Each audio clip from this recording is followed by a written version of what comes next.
I'm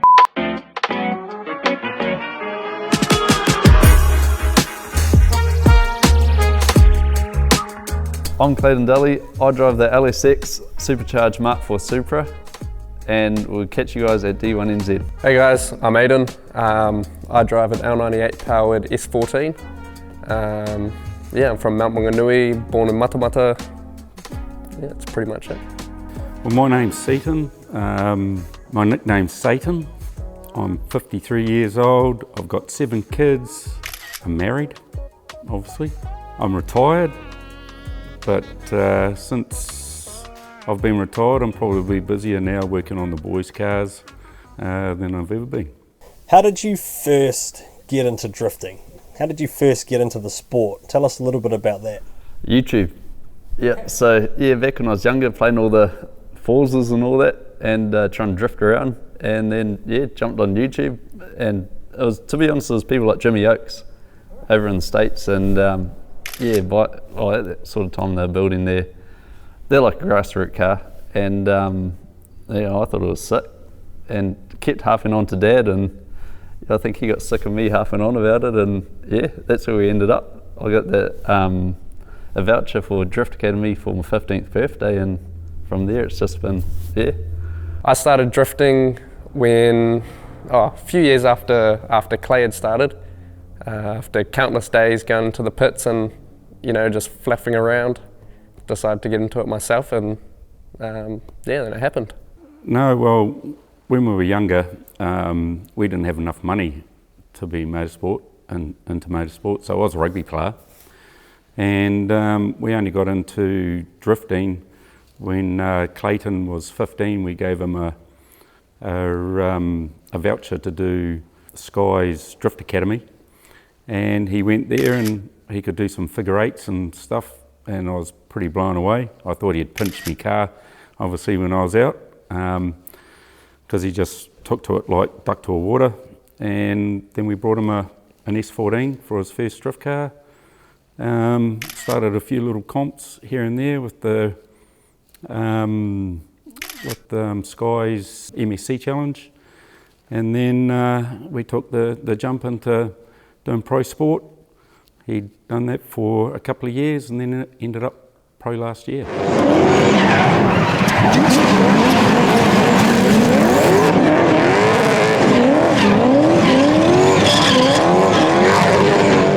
Yeah, so I did the Drift Academy drift school, and so they teach you like fundamentals, donuts, figure eights, all that kind of stuff, handbrakes and all that.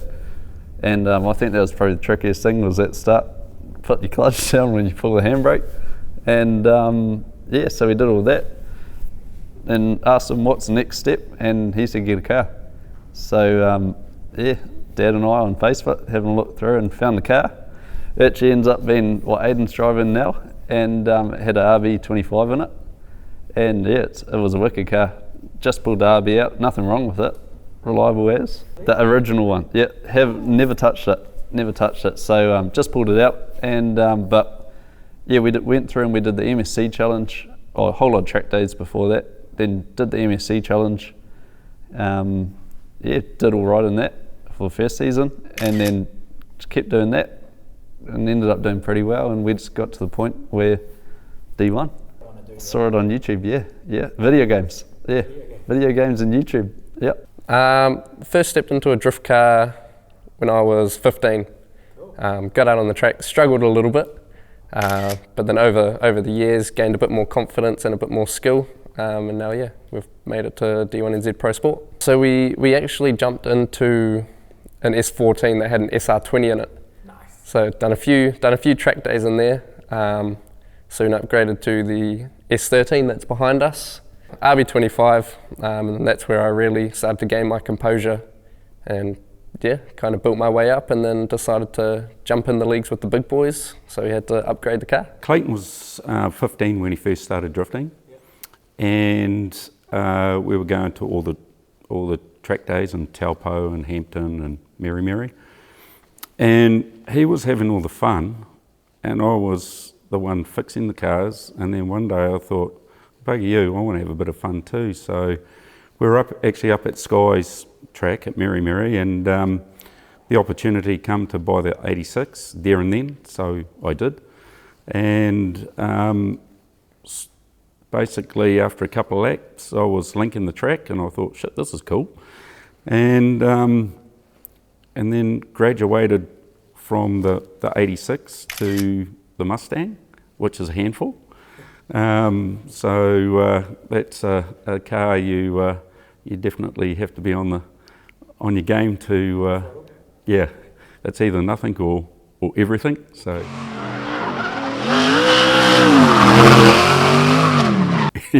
Yeah, so they're my two toys that I go out and have fun with. Before Clay started drifting, I barely even knew what drifting was. I was just a young, dumb, like 13-year-old. So yeah, watching Clay go into the track days, I kind of caught the fever, and then yeah, decided that I wanted to get into it.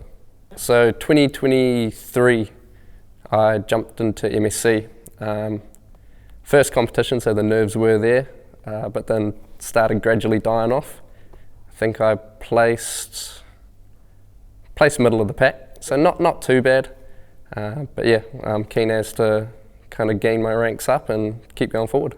What was it like competing in D1NZ for the first time? No, it was awesome. No, it was truly wicked. Oh, it was cool to drive with people like Ra and all that, people that you kind of watch on YouTube, and it was awesome. First year of Pro Sport, Baypark round, yeah, we come into it fresh as, didn't really, no expectations, just thought it was going to be another round. I think I actually got knocked out first top 32 every single round leading up to it. Yeah, but you're fresh, you're learning. Like, we didn't even know how D1 worked at the start, so it was kind of one of those things we just jumped in and was go with the flow. Yeah. And come Baypark, and it was cool because we had all our mates, Ezra and Aidan that worked for us, like just everyone was there, whole family, it was wicked. And managed to come get third, jump up on the podium, and that was an absolute high. Probably one of my most favourite times drifting. Yeah, by far. But Tyler holding it together, that's all he needs to do through this last section. Clayton sitting that big Supra right up on that concrete wall. What a drive there by Clayton Dalley. Was a bit of a shift, like definitely more nerves, just since it's, jumping up to the big stage. Definitely caught butterflies on the first round, scared. But yeah, still going to go have fun, still go drift with the boys. That's cool. And then meeting heaps of new people as well. It's bloody cool. I am keen to kind of pave my way up, move my steps up in pro sport and start gaining some places closer to the top. But then at the same time, I'm keen to get into pro and, battle with the likes of Clayton and Sam and Kurt. It's looking forward to it, really excited to see how it goes. So you guys have been to Japan. You've done a bit of drifting over there with Drift Academy. Tell us a little bit about that. Yep. That must have been a pretty cool trip. Oh, it was wicked, eh? Yeah, it was next level. Like, just watching all the YouTube videos of over there and like getting to experience that was truly unbelievable. It was awesome. Going to Japan, going to Ebisu, driving there, watching all the videos before we went to Japan, and seeing so many legends drive those tracks before we had was pretty cool. And the car culture in Japan is just next level. That's why I've created the shop. Basically, it's from a lot of it from what I've seen in Japan as well. So what Sky did is he has a few cars over there, so we ended up jumping in a standard 350Z, and like Dad and I both jumped in there, and it was wicked. Like, no hydro, it was a extension on the factory handbrake, and full standard cars, no lock kit or nothing. Oh, right. Yeah, and it was cool just chuck one of those around, and you're truly driving the car. You're not, like all of our cars now, they're heaps of power, and big angle kits, and that's the best place to start too, because then you truly can drive a car. You're not kind of relying on the power or the angle kit. You know the limits, and you just push it to the limits. And then when you do step into a car that's got the angle kit and the power, Yeah, way laughing. Yeah, exactly.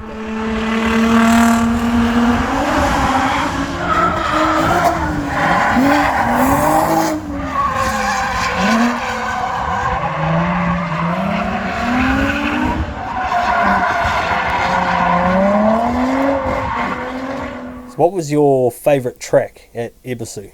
North Course. Yeah, that was the one we got. Yeah, that was wicked. Like, while we were over there coming back, and we were saying it would be unreal to try and drive, like take one of our cars and drive it on that kind of course. That would be next level. Yeah. So you've done a bit of driving in the Pro Sport restricted class, which is like a stepping stone here in New Zealand. What was it like moving up into the Pro Championship for the first time? Are we allowed to swear? Yeah. It was yeah, this is gangster. Yeah, that's honestly what it was. Yeah. No, out of this world kind of feeling. Like you're just so amped in your own kind of zone. Yeah, it's wicked. This is an LSX 454 powered Toyota Supra, and of course that is Clayton Dalley. So it is Darren Kelly.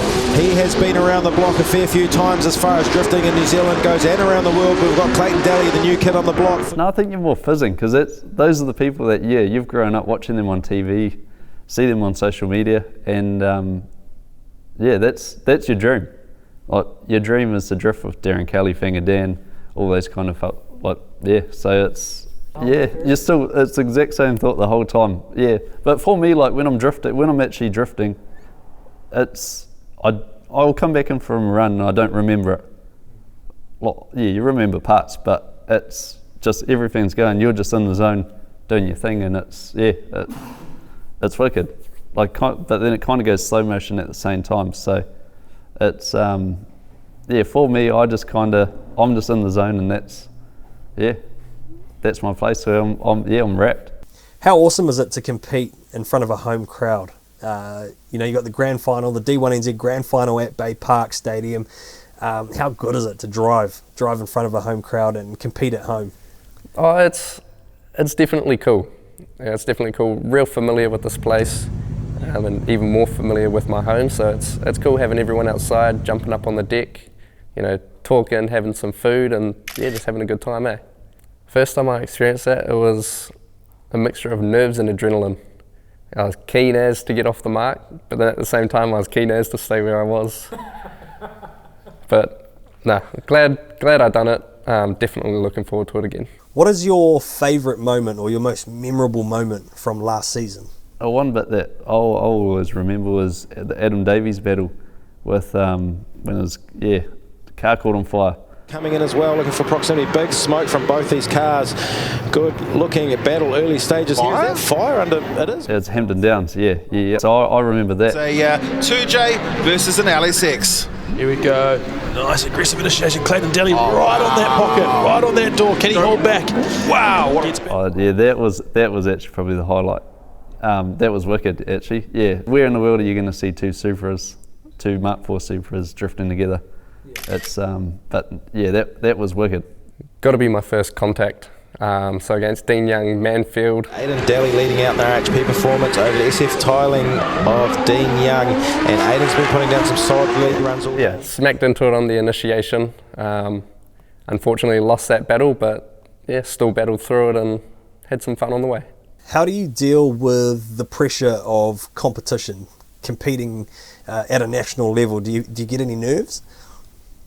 Oh, how I personally do is like at the very start, you're there to have fun. So you go with, you've obviously got an expectation in your head, but you're not expecting a result. You're just there to have fun. And so at the very start, I get disappointed, and you're kind of bummed out for the rest of the weekend, sitting there, cars in the pits, all the mates still out drifting. You're like, oh, this is all good, but then I stopped caring so much about the result and just went there solely to just have fun, and you'd normally end up with better results, and so that's what we did, and we've ended up better results, and it's just you just enjoy it.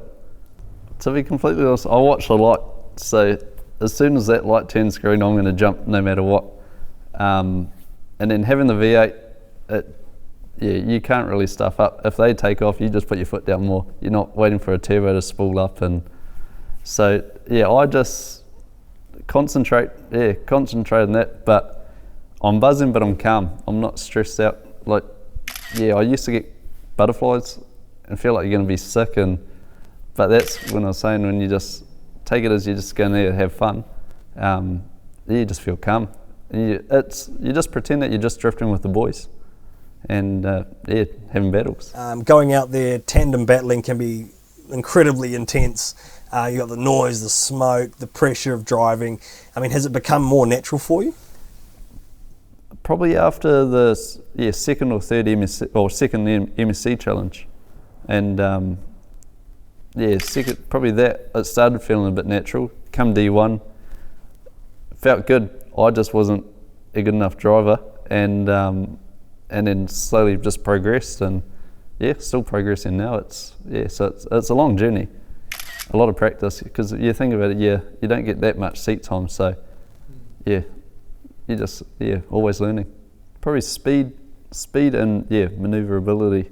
There's probably the two ones, because driving Supra, it's a little bit lazier, so you've got to be on top of when they're switching, and you've got to switch hard. But probably speed is a big one, because if a car's faster than you and you're not expecting it, well, you end up left behind. So for me, as soon as I can see that car move, I'll do the exact same. And so you've got a fair idea what people are doing in their car. You've been drifting for long enough that as soon as that car's doing something, you've got a fair idea of what they're doing. You don't always know, but yeah, it's basically, you're just guessing, really. Do you guys use a spotter? Not for us, no. We should be. We did at the start, but then you got Dad huffing on in your ear, do this, and you're like, you end up stressed out. So if we do spot, it's Sam or Kurt normally text me like, good run, and then it'll just pop up sleep back in my pocket. Yeah, so no, we don't really use spotters. Yeah. What is your favourite thing about drifting? What is your favourite thing about the sport? To me, it's like a release. It's one, it's getting out on the track with my boys. So I've got Aidan, obviously, that's out there, Clayton and Mitchell, my second boy. So there's times where four of us are out there drifting together, and that is mean. It's a dream in itself. I normally have to lead because I can't see through the smoke. Yeah, but it's just a cool feeling, and over the last couple of years as well, I've been able to do some tracks that I never thought I would do. As we said earlier, Ebisu, doing the tracks there, doing Baypark. Yeah, now I know how hard that wall is. It's it's hard.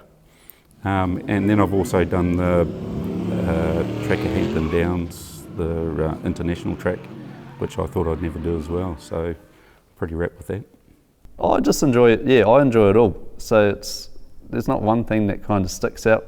I just we go there with the RHP crew, and it's just you just have heaps of fun. It's good vibe. Yeah, it's all just laughs. Yeah, yeah. Who was a driver that you would love to jump in the hot seat with or battle against from New Zealand or around the world? I'd be pretty keen to jump in with the likes of Fanger. He's one of the elites from back in the day, back when D1 started, so keen to get up there with the big boys and have some fun with them. American driver, I would like to go head to head. I reckon Chelsea Denofa. He's quite a big person on social media, and he's got a real big name in the drifting. And then a European driver would be Laurie Heinonen. So we've kind of got that inspiration with the NASCAR motors, so I'd like to go head to head with him. Have you got some advice for up and coming drifters coming into the scene, or maybe they've done a few track days? Some advice for up and coming drifters. Just start little. Yeah, there's no need to be the big cars straight away. It's like I was saying with the 350Z. Start small, work your way up. Just have fun. It's not about the big competition side of it. It's just about having fun. Well, the biggest thing would be, don't look at these cars. Look at something a little bit cheaper, a little bit more affordable. You can still, you know, skid them around the track, have some fun up at Mary. But yeah, like, don't look at the big picture, just look at what's in front of you, and yeah, just go to the track, have some fun. It's much safer than on the streets. So let's just wind back the clock a little bit. How did Reid and Harrison Performance start?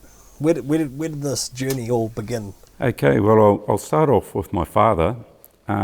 He started at Reid and Harrison's when he was a 17-year-old boy. Through his work ethic, his boss left some money in the business for him when his boss wanted to retire.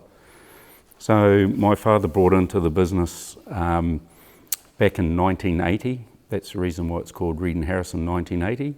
I came along in 94, joined the business as a partnership with my father in 94.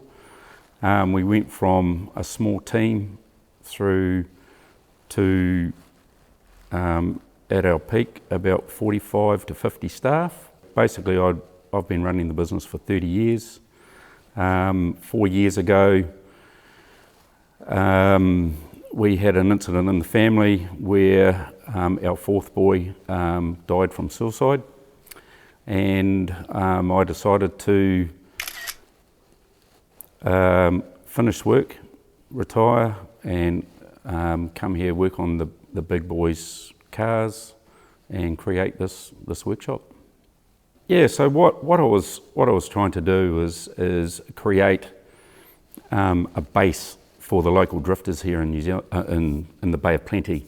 I was spending a lot of time working on my son's cars. I wanted a nice place to be able to work when I was working on them.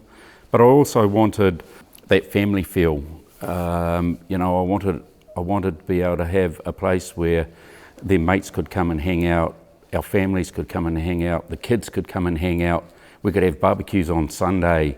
We could get here and laugh and just enjoy the process. With drifting, there's so much time you're doing working on the cars. You know, we want to be able to enjoy that time as well. Normally that time working on cars is normally pretty frustrating and hard and long hours. So that's what I want to do, is create it. So, you know, even my inherited or adopted sons, Sam and Mr. Blackie, you know, they come down here, they joke and carry on, and they keep me young as well.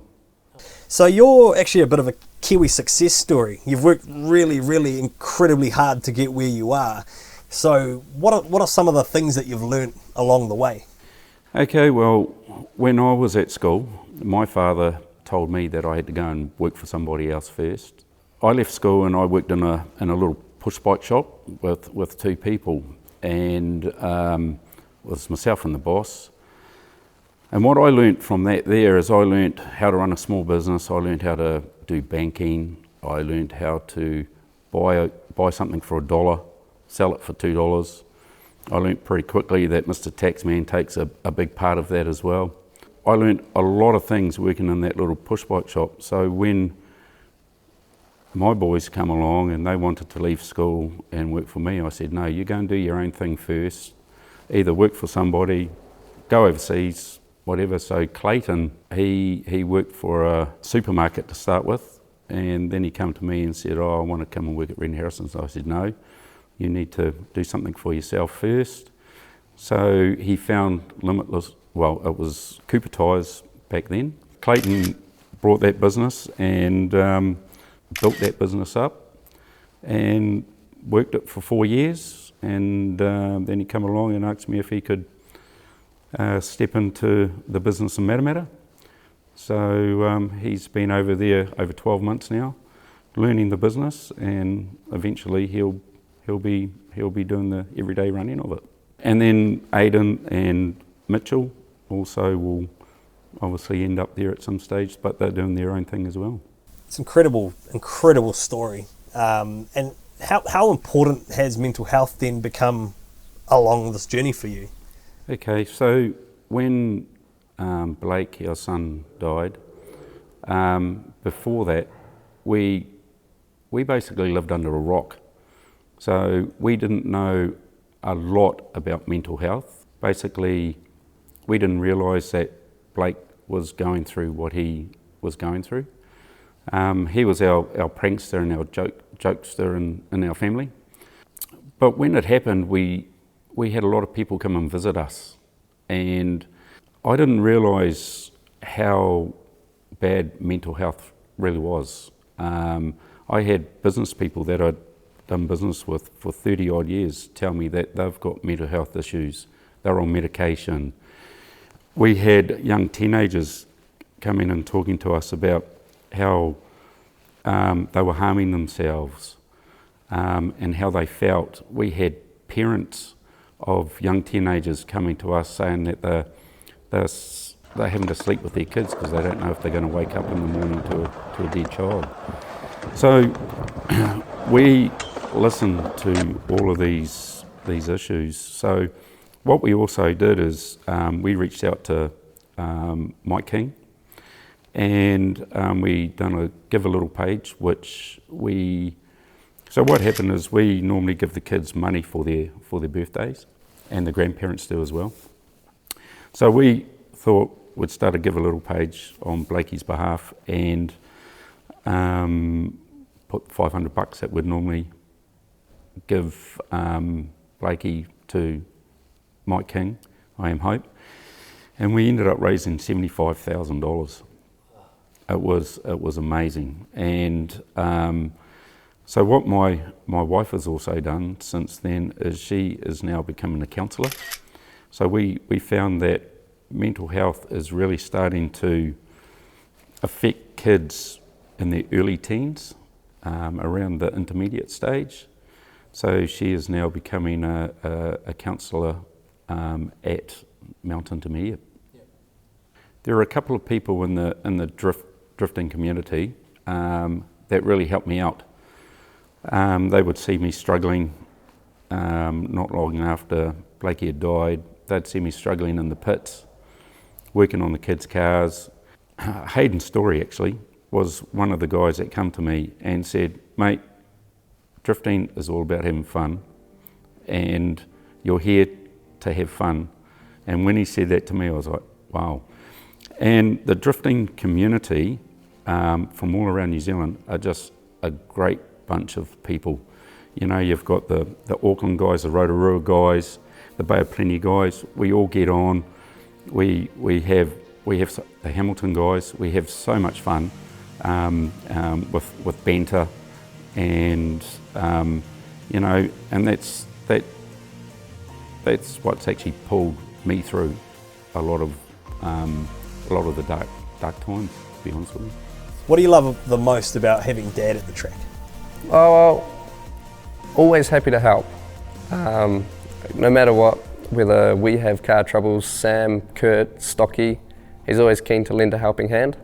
Doesn't do much through the days, so he's always got that spare bit of time to, you know, tutu with the cars, touch some stuff. But yeah, real caring person, always happy to help and get everyone sorted. I think at the end of the day, it's the family environment. You know, as you're saying before, like even when we're doing, we're at D1, we've got Sam and his kids there and his wife.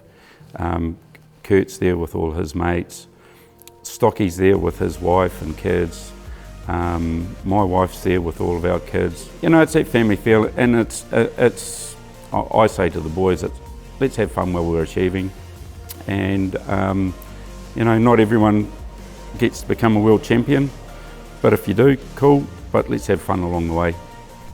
I'm Clayton Dalley. I drive the LSX Supercharged Mark IV Supra, and we'll catch you guys at rounds 1 and 2 of D1NZ at Taupo. Pack your bags and gear up for an action-packed summer weekend getaway. 2 rounds, 1 epic weekend. The 2025 D1NZ season opener starts with a double-header at Taupo International Motorsport Park. It's been 22 years since the first ever D1NZ event, and now it's back where it all began. The heat is on at one of the fastest free-flowing circuits of the summer. Will the USA, Australia or New Zealand claim the points? Get ready to witness the thrills of the world's fastest growing motorsport. Saturday, February 1, Sunday, February 2, 2025, the last weekend of the school holidays. Don't miss it, grab your tickets today and join the tour.